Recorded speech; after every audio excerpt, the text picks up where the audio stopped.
Pass இந்த இருக்குது. இது வந்து ஸ்பின்னுக்கு போடுறது. இது அவுட்லெட் ஓஸு இங்கே பின்னாடி கனெக்ட் பண்ணணும்.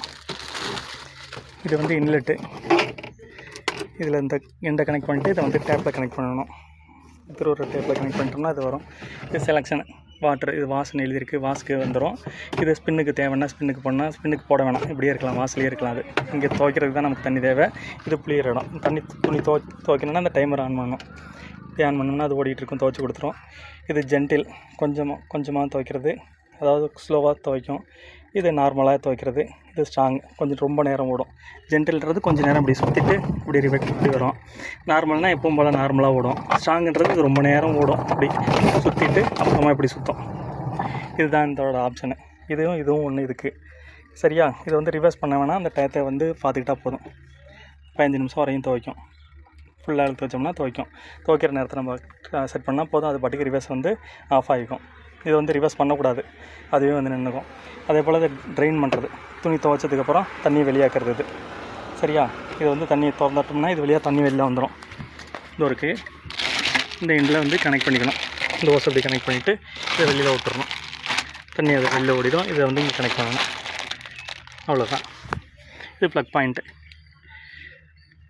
இங்கே இருக்குது. கரண்ட்டில் சொல்லிட்டோம்னா போதும். சும்மா சுற்றி வச்சுருக்கேன். இது வந்து துவைச்சதுக்கப்புறம், துணி துவைச்சதுக்கப்புறம் இதுக்குள்ளே போட்டுடணும். புளியறதுக்கு துணியெல்லாம் இதில் வச்சிடணும். துணி எல்லாத்தையும் வச்சுட்டு, இது புதுசாக அதனால் அப்படியே கவரில் இருக்குது. இதை கழட்டிக்க வேண்டியதான். இதை கழட்டிட்டால் போதும். கழட்டிட்டு இதுக்குள்ளே வச்சிடணும். இப்படி வச்சு துணியை அமுக்கி விடுறதுக்கு. இது எவ்வளோ தூரம் துணி இருக்கோ அப்படி அமுக்கிட்டு இதை அப்படியே வச்சிடணும், எடுக்க வேணாம். அப்படியே வச்சிட்டோம்னா அது வேகமாக கிறுக்கிறுன்னு சுற்றி புழிஞ்சு கொடுத்துரும். இது போடாமல் இருந்தோம்னா கர்ச்சிப்பு, சின்ன துணியாக இருக்குல்ல, அது வந்து ஜம்ப் ஆகி விழுவுறதுக்கு வாய்ப்பு இருக்குது. அதனால் இதை போட்டோம்னா ஒரு சேஃப்டி. இந்த மூடி இப்படி வச்சு எடுக்கிறது. இது புதுசு, வேறு ஒன்றும் இல்லை. இந்த ஓஸும் புதுசு. ஓகே பாஸ், வேறு ஒன்றும் இல்லை. இதுவும் மூடி இருக்கணும், இதுவும் மூடி இருக்கணும். அப்போ தான் அது புழிஞ்சு கொடுக்கும். லேசாக ஆனதுன்னா பிடிச்சிக்கிட்டால் போதும். வேறு ஒன்றும் பிரச்சனை இல்லை பாஸ். துவைச்சி முடிஞ்சதுக்கப்புறம் அலாரம் வந்துடும். கரண்ட் இருந்தால் தான் அது வேலை செய்யும். வேறு ஒன்றும் இல்லை பாஸ். இது ஃப்ரண்ட்டு பேக்கு வரும். இது ஒரு டைரெக்ஷன் மட்டும் சுற்றும். துவைச்சதுக்கப்புறம் இதில் போட்டு புழிஞ்சிக்கணும். அவ்வளோதான். ரெண்டும் ஒரே நேரத்தில் ஓட்ட வேணாம். இந்த பக்கம் துவைச்சிக்கிட்டே இருக்கட்டும், இந்த பக்கம் புழிஞ்சு விட்டு கொடுக்கட்டும் அப்படின்னு ஓட்ட வேணாம். கரண்ட்டு தான் கூட இழுக்கும். 350 வாட் இதோட கெப்பாசிட்டி. அதனால் ஜாக்கிரதையாக யூஸ் பண்ணால் போதும். லிக்விட் போட்டுக்கிட்டிங்கன்னா நல்லது பாஸ். துணி போடும்போதே துணியும் சேர்ந்து ஓடணும். அந்தளவு லிக்விட் மட்டும் ஊற்றிட்டிங்கன்னா போதும். அது பாட்டுக்கு வேலை செய்யும் பாஸ்.